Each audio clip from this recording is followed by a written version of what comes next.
Dragi moji Sarajlije, ja sam dijete ovoga grada. Igrao sam na svim svjetskim terenima.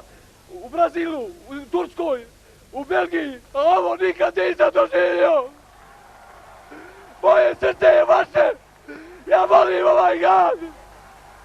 Shvatite to. Ja sam spreman da poginem za svoj grad. 5. april 1992. godine, 96. dan po Gregorijanskom kalendaru. Do kraja godine ostalo je još 270 dana. Na redu je naša redovna rubrika Dogodilo se na današnji dan. Davne 1614. Indijanka Pocahontas udala se za engleskog kolonistu Johna Rolfija. 1654. potpisan Westminsterski sporazum. 1896. godine na olimpijskom stadionu u Atini na današnji dan otvorene prve olimpijske igre moderne epohe. 1936. tornado jačine F5 pogodio je Tupelo u Misisipiju, ubivši pritom preko 230 ljudi. 1942. godine na današnji dan u Drugom svjetskom ratu Japan je napao Šri Lanku.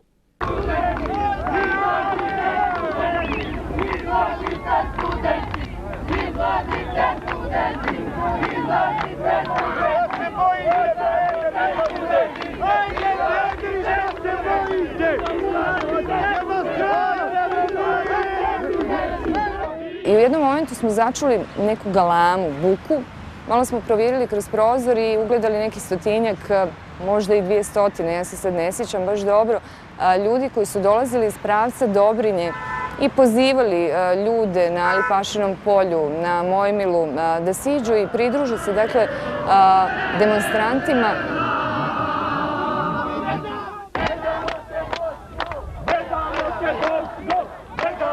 Ja sam čuo nešto iz pravca Baščaršije, mir, hoćemo mir ili tako nešto.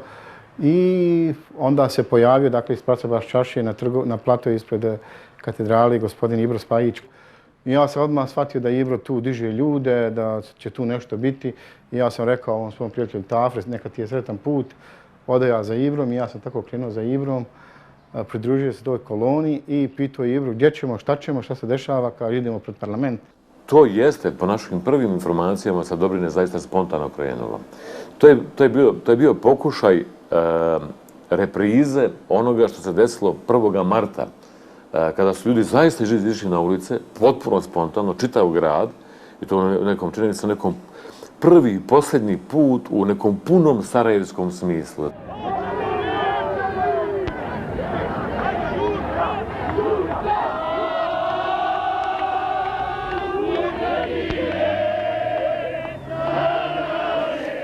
Aprila je to bio pokušaj, repriza takvog jednog ponašanja, tako još masovnija.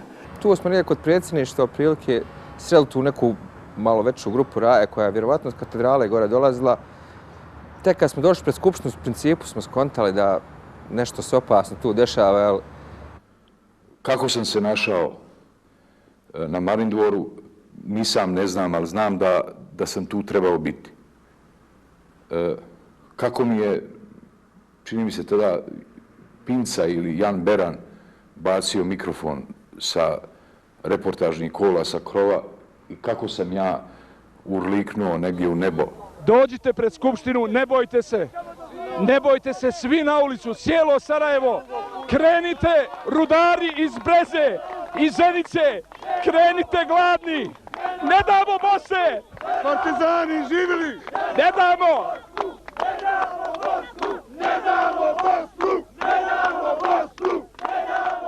Ja i žena se istog trenutka spremamo i izlazimo na Dolac Maltu.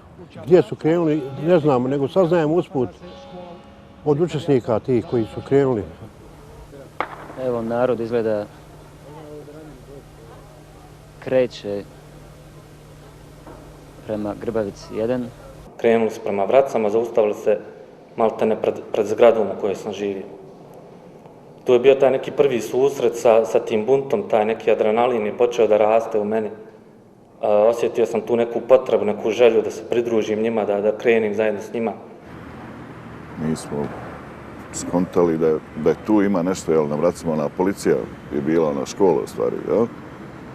I onda smo spričali tamo, i mi odvojio se jedan dio, to je isto puno ljudi, mislim, cijela ona ulica je bila, jel, odnosno Most, Bratstvo, Jedinstvo i to, sve je bilo puno. I krenuli smo i kad smo došli negdje tamo prije škole, počeli su odozgo ovi momci brđani sa puškicama onim da malo kao pucaju, znaš. Međutim, jedna grupica onako nas odvažnijih, koji vjerovatno i glupljih nego ostatka, smo počeli trčati prema gore sa kamenicama u rukama da ne znam šta, nešto. Ovi su pucali, čak su tad ranjeni neki. Pobjegli smo s tog područja. Snimali smo snajperiste od raskrsnice na Vracama. Ključni akteri tih događaja su 5. pokrenuli se na 2 nivoa. Jedni su krenuli prema Vracama po tradiciji na istorijski čas i tamo je se dogodilo što se dogodilo, kao što znate dobro, sa Dilberovićkom, sa Sučićkom i sa drugima nekima koji će kasnije istorija i vrijeme staviti u jedan kontekst koji je vrlo važan za priču o stvarnom građanskom pokretu.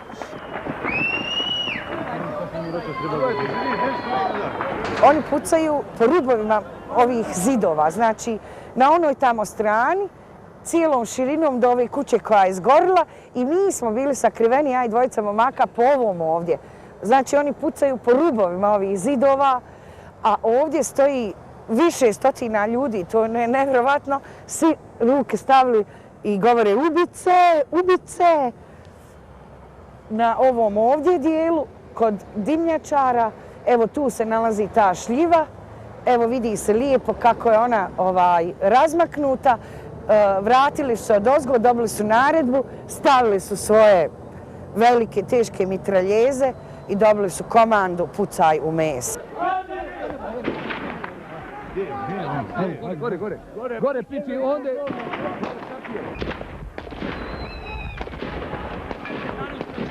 Ja dolazim sa svojim najboljim drugom sa akademije, držimo se za ruku, uđemo na most i od tog jednog mirnog, snažnog, ne znam kako bi ga nazvala, kolektivnog happeninga, kolektivnog nekog događanja, najstrašnije slike kad nekoliko stotina ljudi stoji u pozi kakvu smo mi naučili da vidimo na spomeni. Ovako drže svi ruke. Krenulo je komanda u meso i ja stavim nečije dijete, jer jako mnogo ljudi s djecom, ja stavim glavu nečijeg djeteta sebi pod stomak i sakrijem ga. Odjednom je nastao takav koloplet tijela da kada smo se kao razbudili, odjednom čovjek je uzeo moje tijelo i sakrio sebe, a tog djeteta nema, ono je zgaženo među nama. Evo ovdje se na mostu vidi i krv, ovdje je 4 ljudi, 1 djevojka, 2 mladića, 1 stariji čovjek su pogođeni. Masa je onako krenula polako, korak po korak, onda smo se zaletili na juriš, prešli tamo i tu do ovih kuća, tu smo nekako, kad smo upali tu, kao da smo oslobodili sve ovo, tu je ono opšte veselje, radost. Čujte što narod kaže.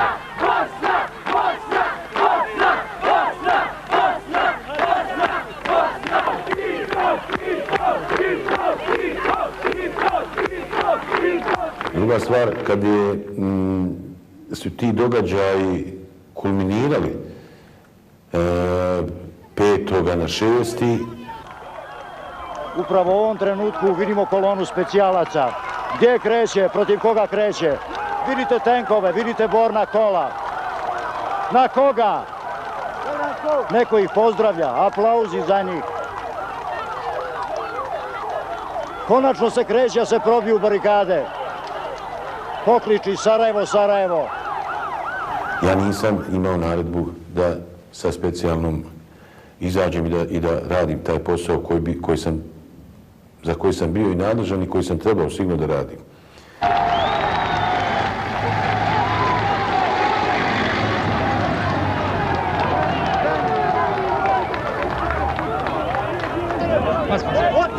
Oteli smo im stancu.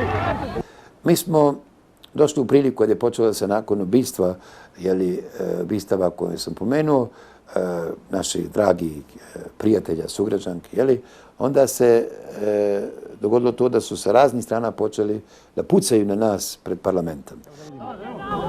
Evo, gleda, vidi. Šta je bilo?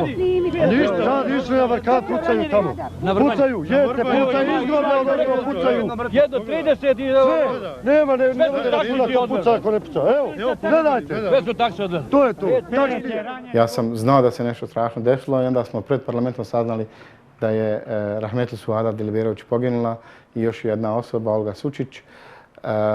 I to je izazvalo jedan ogroman revolt. Ljudi su ponovo htjeli da idu na vrbanju ovaj put i da se obračunavaju.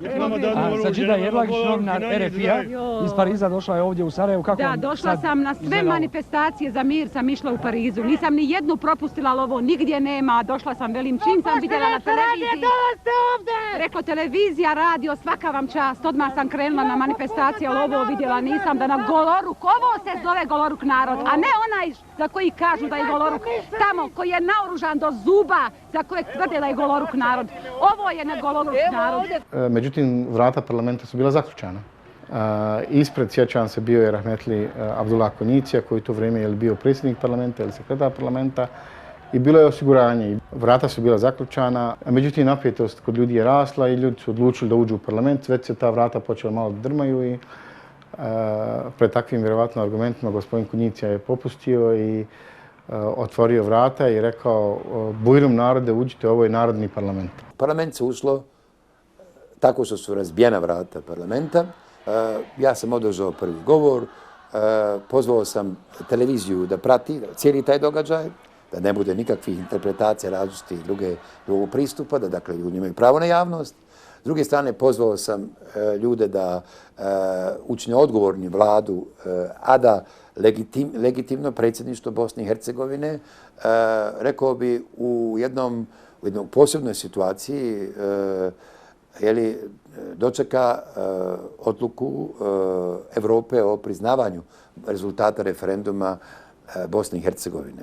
Razgovarao sam sa Konjicijom i on mi je rekao nešto na što sam i ja pomislio, vidjevši dimenzije otprilike svega toga. Shvatili smo i zaključili da je u pitanju rušenje tadašnje vlasti, da će to biti turbulentno i da će taj dan biti nemiran. Motiv nam je bio da budemo dio toga, jer mislim, iako je bilo izvjesno da od toga neće biti ništa, gajili smo promil nade da će to doprinijeti tome da to neko gleda, da će neko shvatiti da se povuče ručno. Stanovnici Bosne i Hercegovine preko svog koordinacionog odbora formulirali su svoje zahtjeve. Ja molim ovoga gospodina iz koordinacionog odbora da nam te zahtjeve saopšti. Građani su bili jako uplašeni. Građani su se bojali rata. Građani su htjeli da u okviru tog scenarija dođe do rušenja nacionalnih partija i da se uspostavi nešto što je bilo ranije u Jugoslaviji, što je bilo zdravo, što smo svi mi voljeli i željeli. Mi smo formulisali naše zahtjeve u dvije tačke. Prvo, pozivam sve poslanike legalno izabrane u Skupštini Bosne i Hercegovine da ujutru do 6 sati dođu u ovu skupštinu i izglasaju nepovjerenje vladi Bosne i Hercegovine.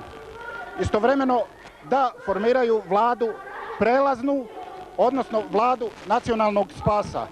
Ukoliko ne dođu, ovaj narod će izabrati krizni odbor ili tijelo koje će vršiti funkciju prelazne vlade u ovom roku dok se legalno ne izaberu predstavnici po zakonu kako je predviđeno Bosne i Hercegovine. Ali šta se dešavalo? Dešavalo se da kada je u pitanju SDS, koji je bio na kraju krajeva nešto što je izabrano od srpskog naroda, da je HDZ, što je nešto izabrano iz hrvatskog naroda, bilo potpuno van toga.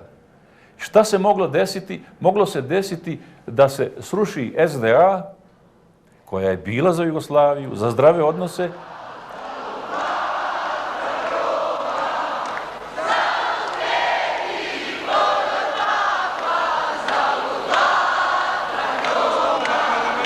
Ja nisam bio ni u kakvom otporu, da se razumijemo. Ja sam bio u čuvanju svog vlastitog dostojanstva da me se djeca ne stide. Ne zamjeram nikome ko u tome nije učestvovao, da se razumijemo, ali je činjenica da je bilo lijepo u tome učestvovati. Vjerovatno građani i narod nisu znali više kako da se odupru tom pritisku koji je bio od jugoslavenske te vojske do tih pristaša SDS-a pa do svega onoga što se, da kažem, sručilo i na grad Sarajevo i na Bosnu i Hercegovinu. Ovaj narod ne brani više ni Jugoslaviju. Ovaj narod brani vlastiti život, građanski život, civilni život, svoju slobodu na život i život svoje djece. I politike nisu važne, samo život svakog od ovih ljudi, od svih ljudi tamo, po brdima, čak i od onih ljudi koji pucaju, čak i od njih. Mi smo željeli da putem televizije Bosne i Hercegovine ili televizije Sarajeva, kako se to već zvalo, da odašeljemo poruku svim ljudima da postupi onako kako smo mi postupili. Dakle, da učine sa svoje strane ono što mogu da zaustave rat. Dakle, omladinski program i televizija tadašnja Sarajevo, Jutel, ne znam ko je sve bio, ne, je prenosio tu varijantu koja je dekoncentrirala gotovo sve. Poštovani gledalci, u Skupštini Bosne i Hercegovine je naša televizijska ekipa koja se uživo javlja, reporter Rasim Bočak, da vidimo šta se sada tamo dešava. Sa nekoliko mladih ljudi sam formirao jedan pres centar i prvo saopštenje koje sam napisao glasilo je Svenarodni parlament u Sarajevu.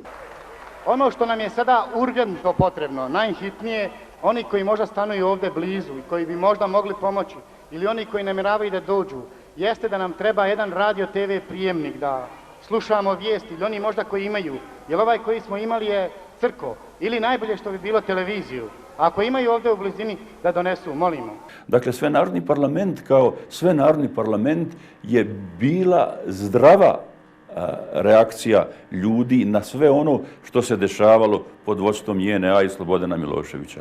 Ali još ljudi nisu bili upoznati sa kompletnim scenarijem koji se trebao desiti u Bosni i Hercegovini. Samo da obavijestim građane koji se nalazi ovdje da se hrana može dobiti na bifeu, onaj koji je gladan, ako ima djece, imaju prednost. Imam informaciju da imamo dosta bajramskih baklava ovdje, pa da se svi poslužimo. Normalno pravljene su procjene, jel to stoji ova ili onaj vlada, vojska, ova stranka, ona stranka i tako dalje. Drugim riječima nismo znali šta se dešava.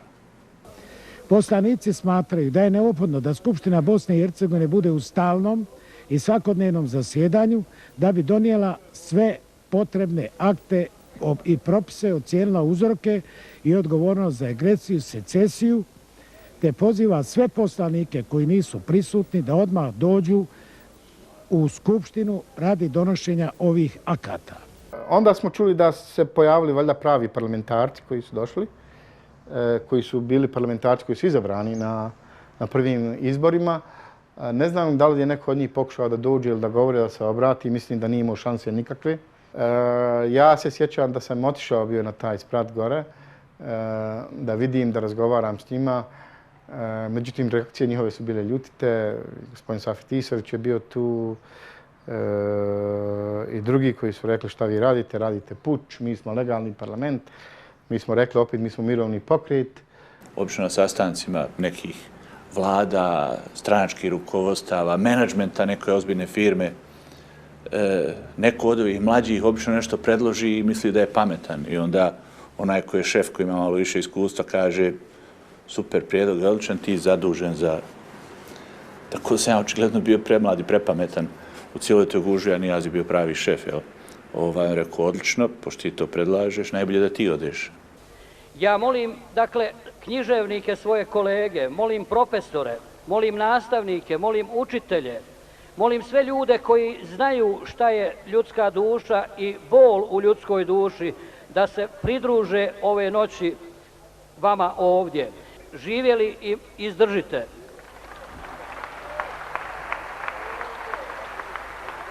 I u tom trenutku stiže neki poziv iz Skupštine tadašnje Republike Bosne i Hercegovine, u kojima mene neko poziva da dođem na sjednicu Narodnog parlamenta ili kako li se već ljudi sami sebe prozvali. Ja kažem da nema smisla, mislim što ću, u kom kapacitetu. I onda se kao pravom Hercegovcu desi taj kosmički moment da me neko pita da li ja to ne smijem. Kako pretpostavljamo da znate šta se danas sve dešavalo i kako ovaj dnevnik u stvari i nije zasebna, posebna celina, već samo nastavak našeg današnjeg cjelodnevnog televizijskog prenosa. Idemo odmah na početku sa informacijom da je danas baš ovdje u zgradi televizije Sarajevo postignut dogovor između predstavnika nacionalnih stranaka, predstavnika posmatrača Evropske zajednice i armije o ovome što se danas dešavalo u Sarajevu.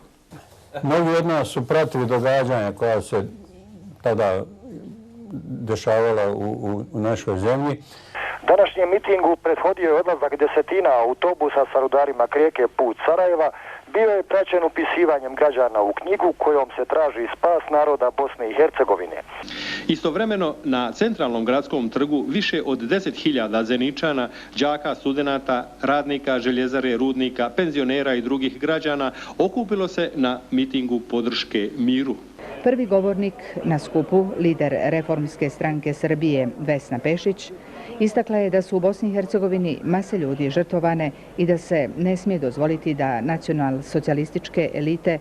nacionalističke elite odvuku narod u pakao. Prateći televizijski dnevnik, začuo sam povike izlazite napolje, izlazite napolje.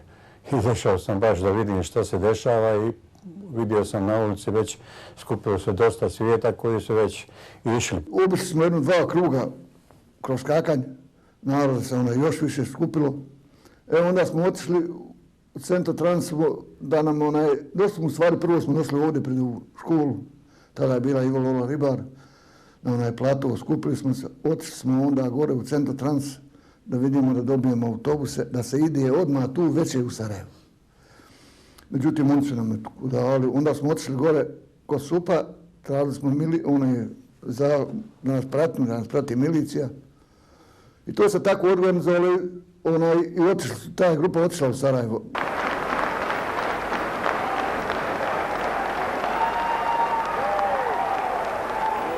Raja je toliko aplaudirala da to nije bilo, nije nam bilo jasno što oni to nama toliko aplaudiraju. Mislim, vidjeli smo, nosili smo natpise kakanj, rudari, kaknja i tako. Kad su vidjeli da narod počeo aplaudirati, mislim, stvarno smo se iznenadili da su nas tako dočekali.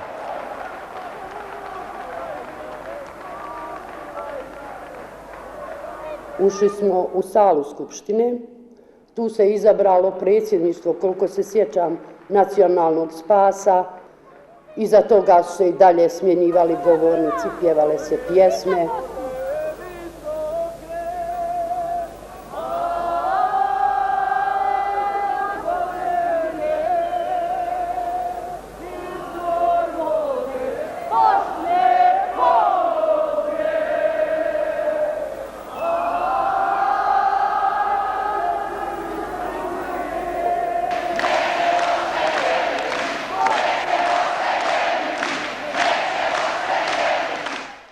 I Rade Šerbedža je rekao jednu dobru stvar. Ljudi, ovo cijeli svijet gleda šta se ovo dešava danas u Sarajevu. Nemojte da pomisli da se neka, sa nije ovim riječima, ali otprilike je to tako izgledalo, da su se neka rulja komunistička okupila da ruši neku vlast. Znači, ne radi se uopšte o tome, nego se radi o borbi dobra i zla. I ova sva ta neka ikonografija titoistička je možda nepotrebna. I za divno čudo ljudi su ga i poslušali. Da nije bilo tog događaja vjerovatno ne bi uslijedilo priznavanje Bosne i Hercegovine tako brzo. Pustili bi oni nas da se mi malo mrcvarimo na ovaj, na onaj način, ali strah koji je tada krenuo od Tita, od komunista i od svega onoga što su oni vidjeli iz neke američke, engleske ili talijanske vizure.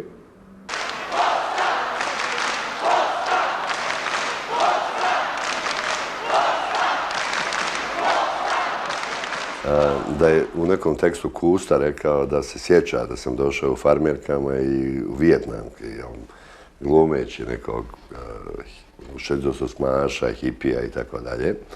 Da ne bi bilo nikakvog nesporazuma između mene i vas, ja nisam član, kako sam najavljen, nikakvog organizacionog ili odbora građanskog otpora. Ja vam obećavam ovdje, jednostavno zbog toga da bi bio sam sa sobom čist u ovoj noći, da niko za mene neće imati priliku da glasa ni na kakvim sljedećim izborima. Mene nikakva vlast u principu ne interesuje. Uzeo sam komad papira, napisao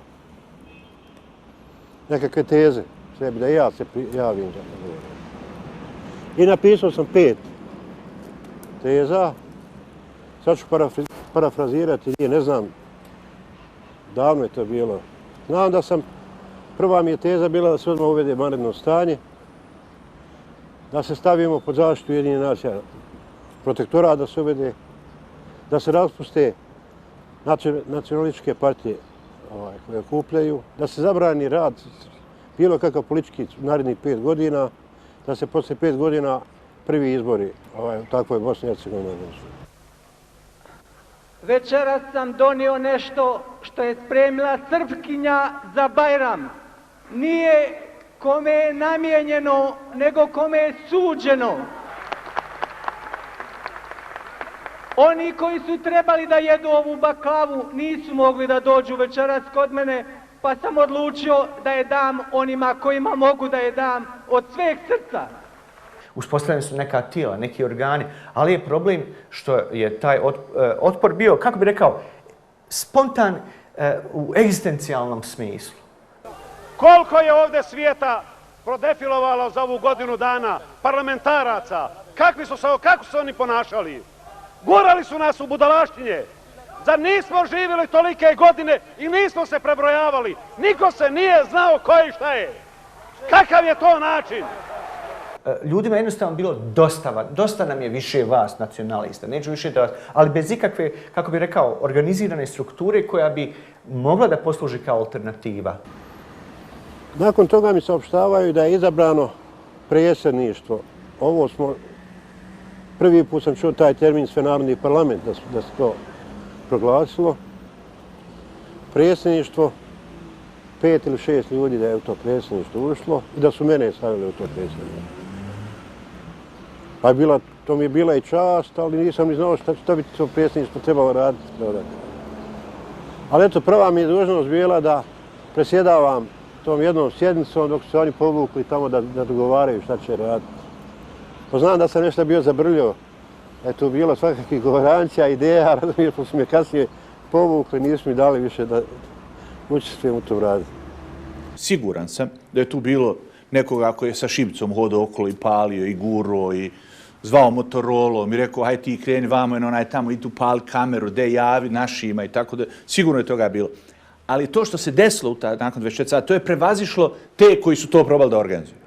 Na zahtjev građana, vi ste malo prije vidjeli da nismo htjeli da pročitamo imena ovog koordinacionog odbora.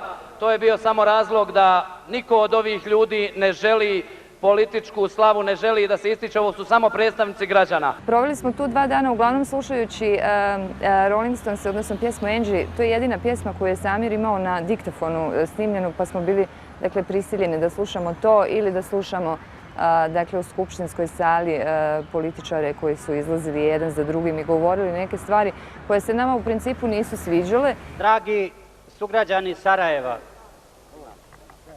obraćam vam se kao vaš sugrađanin, čestitam vam na hrabrosti koju ste danas pokazali u ime svih Sarajlija koji žele sve ovo što ste vi ovdje kazali, a još nisu ovdje mogli stići od barikada i zasada. Bilo je tu sad puno drugih koji su željeli da jednostavno rukovode tim skupom, iako su imali ili nisu imali iskustva, ali znalo biti jako mučnih situacija oko toga malte ne ko će doći do mikrofona nešto reći ili ko će nešto najaviti, jer sad su svi osjetili da trebaju tu da ugrabe neki djelić slave ili... Stigla je informacija iz Brisela posredstvom Jutela. Oglasili su se oficijali iz Brisela i prenijeli informaciju da svi oni koji pokušavaju i koji su počeli rat u Jugoslaviji i Bosni i Hercegovini moraju da snose odgovornost. Evropa nas je priznala i valjda to znači da bi trebalo da počnemo živjeti kao normalan svijet. Izvještaji iz Brisela i Njujorka kao i ostale reakcije svijeta. Sutra će Evropska 12.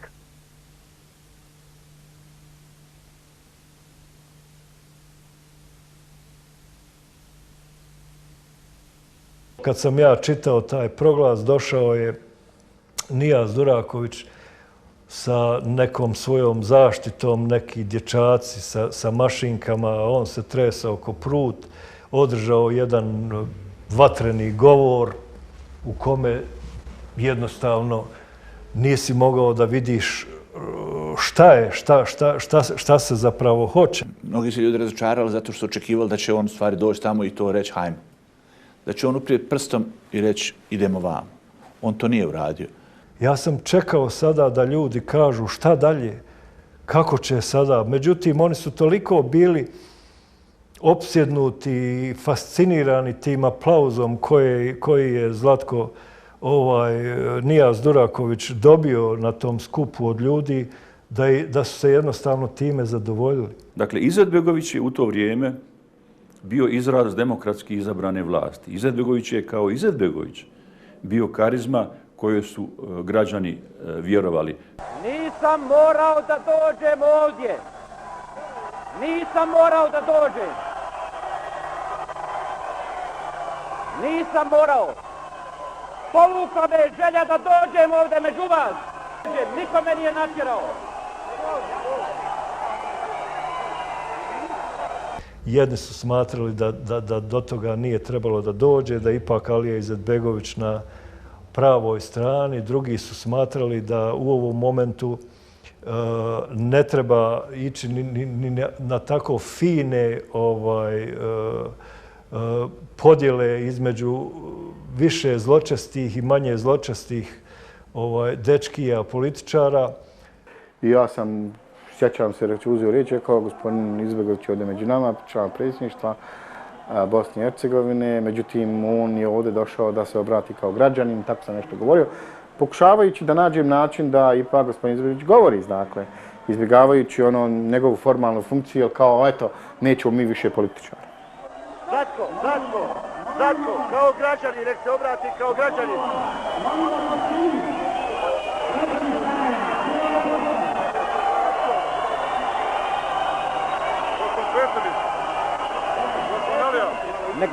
Ne glasaju, hoću se obratiti. U tom miljeu on nije imao kapacitet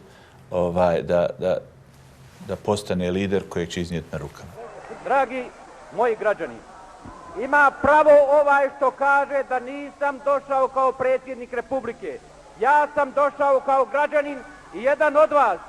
Mene je povukla želja da dođem tu. Mene je povukla, slušao sam vas. Ja dijelim iste brige, iste ljubavi kao i vi. Ja sam se borio za ovu Bosnu i ovaj mir. Kako sam znao i umio. Borio sam se. Moja ljubav je kao i vaša demokracija, sloboda i mir bila i ostala. Molim vas da kasnije glasate, hoću li vam se obratiti ili neću. Ali glasajte to, a nemojte vikati.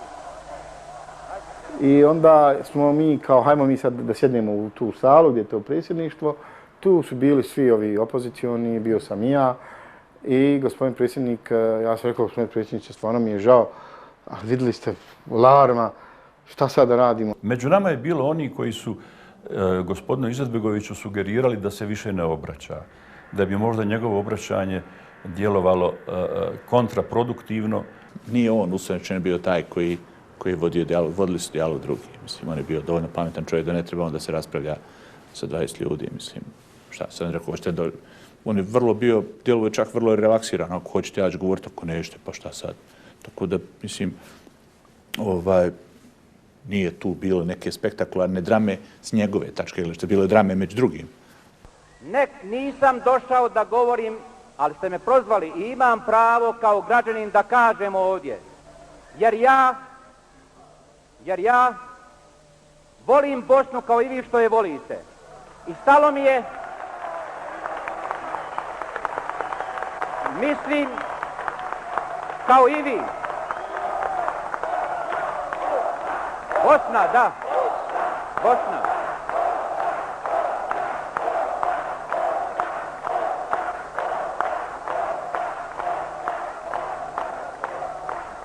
Vjerujem da tu Bosnu može samo narod spasiti.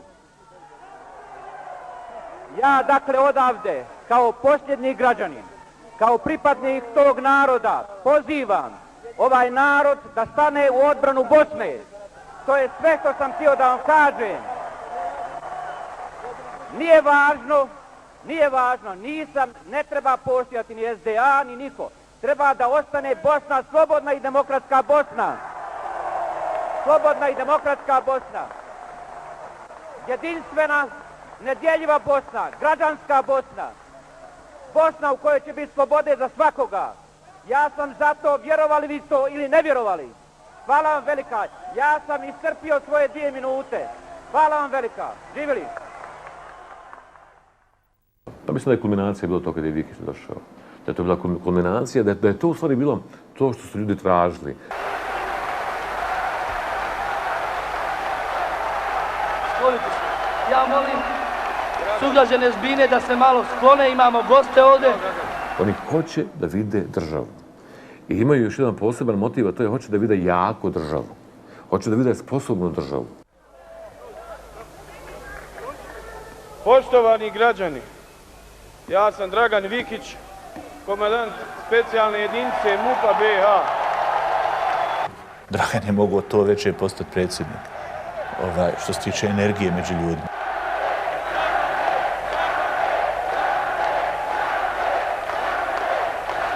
Hvala vam velika, hvala. Ja nisam došao ovdje samo inicijativno. Ja sam došao na zahtjev vas, na veliki broj telefonskih poziva. Ja vas, drage Sarajlije,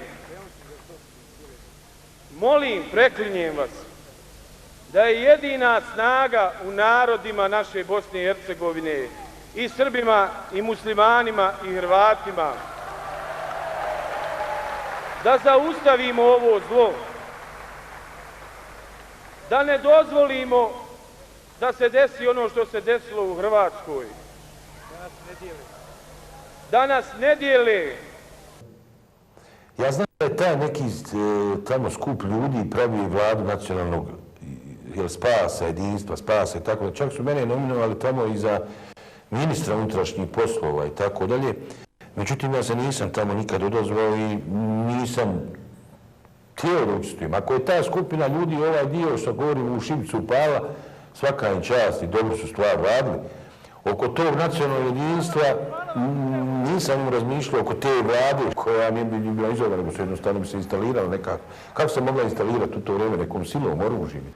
I meni je rekao, Zlatko, idemo.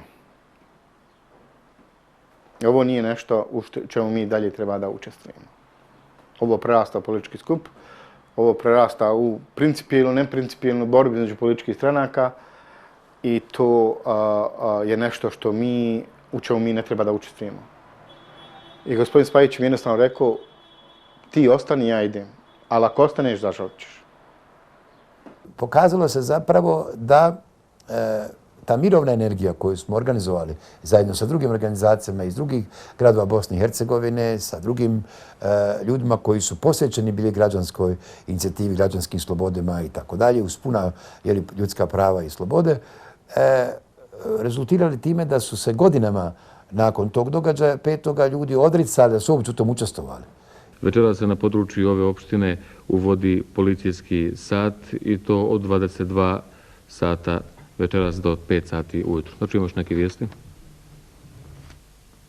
Vijesti su sportske prirode. U popodnevnim utakmicama 26. kola Prve savezne fudbalske lige postignuti su ovi rezultati: Spartak Veleš 3-5, 11-tercima regularno 0-0, Proletar Budućnost 1-0, Perister FK Beograd 1-2, Vardar Partizan 6-5, 11-tercima regularno 2-2, Borac Sutjeska 1-0, Željezničar Rad nije igrano, Crvena zvezda Sarajevo 3-1, Radnički Vojvodina 4-5 u regularnom toku 1-1. I onda smo, kažem, sutradan organizirano krenuli za Sarajevo. U putu do Sarajeva su nam se priključivala i ostala grupe građana organizirano, isto tako iz Zenice, iz ostalih mjesta okolnih.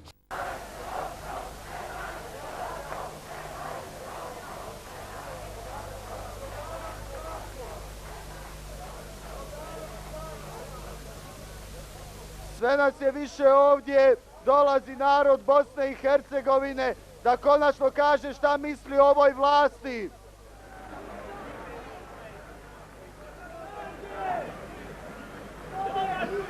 Prate nas na radio talasima oni koji putuju ovamo. Može jedan aplauz da im bude lakši put.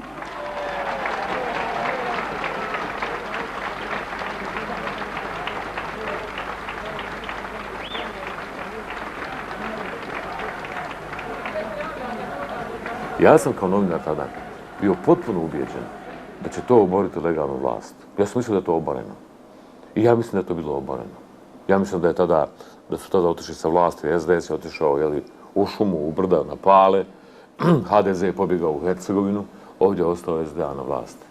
I mislim da taj SDA bio srušen tada. Znači sa Izetbegovićem, sa svima, ta masa jednostavno to uradila, srušila i doviđenja. I znam što se dešavalo u jednom momentu, sam bio tog dana, 5. i 6. sam bio iza te scene, bio sam tamo gdje je formiran, kako se to zvalo, neki odbor? Svenarodni parlament. Vidio sam neke ljude, ugledne profesore koji su bili tu, koji se nisu htjeli da se uključe u to, koji se bojali svega toga. Vidio sam kako i drugi nagovaraju da to ne moraju da urade. Vidio sam da oni i žele i da je to jedan vrlo izazovan, pa malo 68-aški motiv da ti preuzmeš vlast. Ja sam često govorio jedan stih koji glasi otprilike ovako: kajaće se ko ovo prespava. I sada bih ostao kod toga. Kajaće se ko ovo prespava, ovdje se danas događa istorija. Nekima je obećavano i da će biti ministri u novoj vladi Bosne i Hercegovine pod vojnom upravom. Međutim, hvala Bogu, to se nije desilo. Pozivam Hrasničane, pozivam Iliđance, komšije, Rade, Mirko, Pero, dolazite, ne dajte da nas dijele, nemojte se seliti stanova, nemojte da ostavljamo jedni druge, sad ili nikad, da budemo komšije za vijek vijekova. Željničari ne žele vozove nacionalne, žele jedan voz koji će voziti za Bosnu i Hercegovinu. A postoji poziv od nekih ljudi koji su u tom trenutku imali, hajde budem sasvim banalan, oružje u ruci, da ja stavim na čelo toga i da pobijemo ljude. Klasičan puč. Prvo, drago mi je što moja hercegovačka sujeta nije podlegla tom izazovu. Mogao sam ući u udžbenike istorije, možda kao tragičar ili potpuno je svejedno, ili kao Aljende, sutra bi mene ubili vjerovatno. Potpuno je svejedno, ali nisam nijednog trenutka dvojio. Ja više volim biti umjetna stranačkih lidera, Izetbegovića i Karadžića. Borite se za mir i za slobodu ljudi, da mi živimo, a ne naša djeca, da nam umiru, da se ih stidimo. Ali očigledno da je tek sutradan neka država ili neka državna ili neke države, možda naša, možda tuđa, ko više zna tu šta, da su se pojavili ljudi koji su to trebali u datoj situaciji da eventualno budu od pomoći. Tu stvar govori o tome koliko je to sve skupa raslo samo po sebi, a ne zato što je neko time upravljao. Ona silna vlast možda koju sam ja imao u vrijeme kad je taj skup bio počeo sa Ibrom Spahićem, kad smo mi određivali tom skupu se istopila, do toga da sam ja usmjeravao autobuse ili tako nešto ljudima. Ja više mikrofon nisam mogao ni prići. To je već bilo preuzeto od ovih, ajde da kažem, političara. I u tom trenutku nastaje ta snajperska pucnjava. Pa mi znamo da su 2-3 sprata da je SDS držao u to vrijeme. To manje više poznato. Ja sam dolazio ovdje im prije rata i znam da su oni gore imali neko svoje privatno obezbeđenje su imali koje u to vrijeme nije bilo za nas legalno. To su neki, vjerovatno, snajperi s nekim prigušivačem, jer to je kao da proleti mušica i čovjeka nema pored vas. Pa drugog nema, pa trećeg nema. I naravno tad nastaje panika, dragi Bog. Znaš šta se dešava. Upravo sam saznao da su dvojica ljudi povrijeđena. Da li teže, da li lakše, u ovom času to ne znam. Znam da su na 6. i na 9. spratu 3 prozora na Holiday Innu otvorena i da ljudi odatle vide da se puca. Ja sam pao za jedan kestin, legao sam, zalegu. Nisam ja tupao ni zalegu, 5 glava je na mojoj guzici. Mislim, poslali smo, ali nisam onu Titovu sliku, držao sam u ruci, kasnije sam je digao gore. Vidiš da svi vrište i bacaju se, jel? Kao opasnosti, sad instinktivno bi jako isto tu uradila, međutim tu stanem jer sam trudna u 9. mjesecu i mislim se, šta ću sad, ja se ne mogu baciti, ne mogu leći, sprijedama mogu jer sam trudna, prevelik mi to, ako se bacim na leđa, onda sam kokornjača, ko će me podići, ja ne mogu ustati više iz tog položaja jer je visoka trudnoća.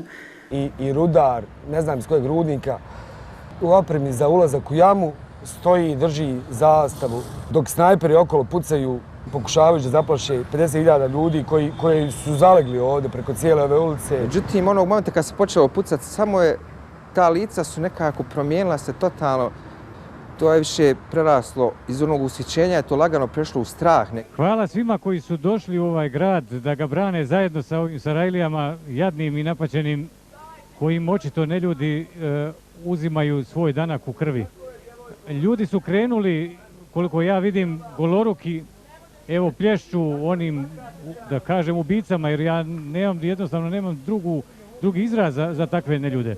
Ja s tim ljudima pravim neki živi zid ispred Holiday Inna da bi rekli mi nismo divljaci kao oni, mi nećemo da rušimo. Jer sam rekao srušite ih. Ušli smo u Holiday Inn, pofatali, ja sad ne znam dalje ljude u pancirima sa oružjem. Guten Tag.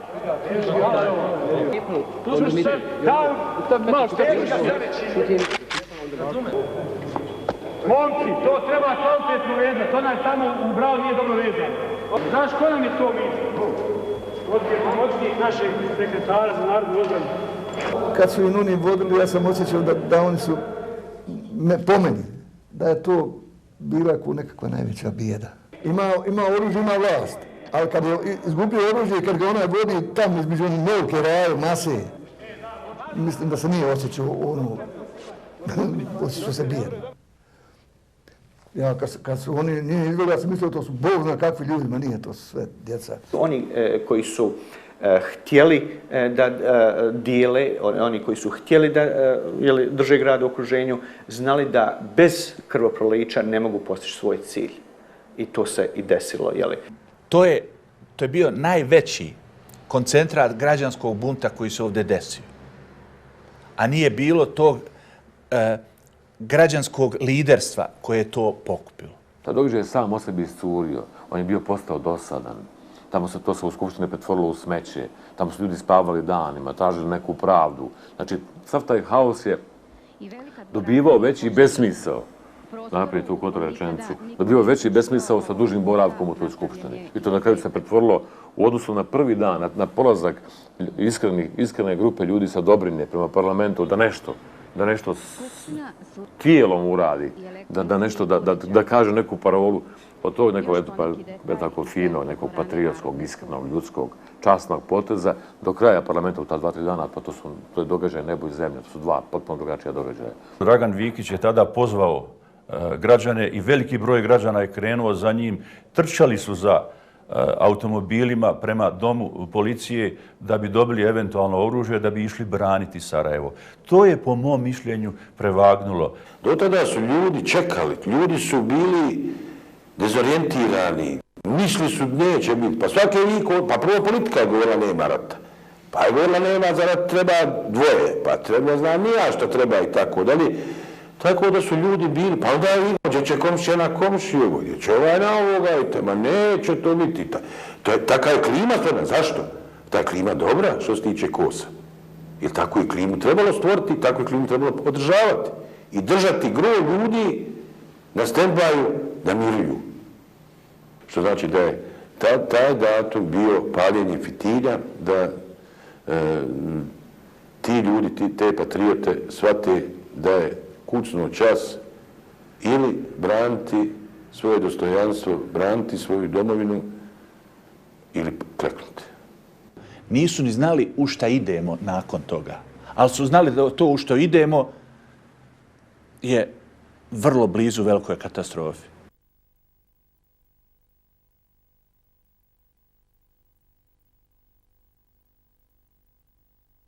Prva agresija koja je izvršena na Bosnu i Hercegovinu je agresija na građansko društvo. Smrtni udarac joj je zadat prvim metkom, jer ja tvrdim da građanskog otpora nema kada počne oružje da radi. I ta dva ispaljena prva hica iz hotela Holiday Inn po toj masi su odmah i slikovno, znači televizijski pokazala to lijeganje mase, da će masa na svaku silu ipak leći, da ćemo mi svi odatle iz tog jedne mase bosanske, svi mi zajedno, Bošnjaci, Hrvati, Srbi, komunisti, SDP-ovci, SDA-ovci, radnici, rudari, da ćemo svi otići u svoje mjesta i da ćemo polako vremenom svi otići u svoje nacionalne tabore.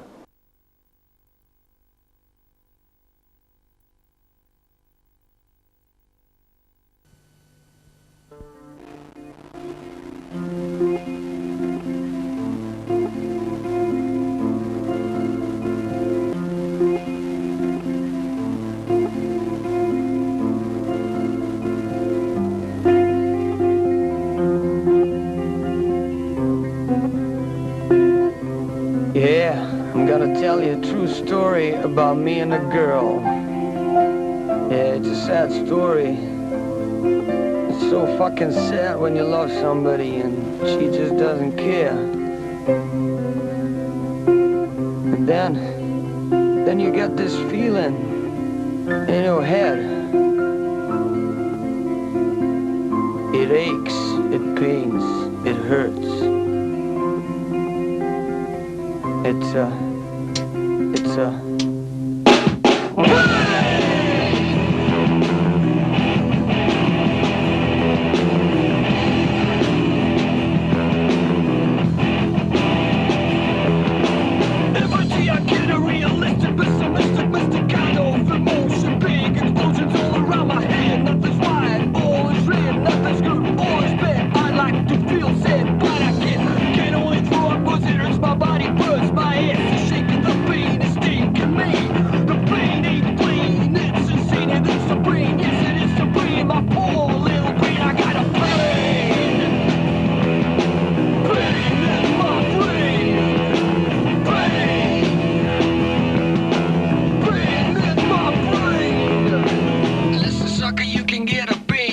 fucking brain, it's your imagination,